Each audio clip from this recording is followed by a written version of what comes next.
सोलापूर महानगरपालिकेच्या वतीने सावित्रीबाई फुले सभागृह येथे विभागीय चौकशी प्रशिक्षणाचे आयोजन करण्यात आले होते। सोलापूर महापालिकेच्या वतीने क्रांतीज्योती सावित्रीबाई फुले सभागृह येथे विभागीय चौकशी प्रशिक्षणाचे आयोजन करण्यात आले होते।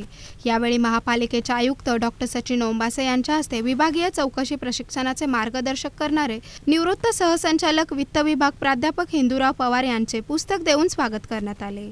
यावेळी अतिरिक्त आयुक्त रवी पवार यांनी प्रमुख मार्गदर्शक हिंदूराव पवार यांचा परिचय दिला। यावेळी निवृत्त सहसंचालक वित्त विभाग प्राध्यापक हिंदूराव पवार यांनी उपस्थित असलेल्या सर्व वरिष्ठ अधिकारी कर्मचारी यांना मार्गदर्शन केले। शासकीय अधिकारी कर्मचारी यांना त्यांचे कर्तव्य पार पाडताना कर्मचाऱ्याचे वर्तन कसे असावे यासाठी महाराष्ट्र नागरी सेवा वर्तवणूक नियम 1979 मध्ये काही तरतुदी ठरवून दिलेल्या आहेत।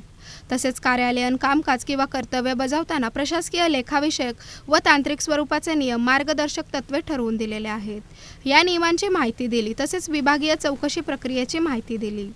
प्रारंभिक चौकशी, दोषारोप पत्र, अहवाल चौकशी पूर्ण झाल्यावर कारवाई, विभागीय चौकशी प्रक्रियेतील महत्त्वाचे मुद्दे, विभागीय चौकशी प्रक्रियेचे फायदे, प्रशासकीय कामकाजात सुधारणा इत्यादी संदर्भात मार्गदर्शन केले।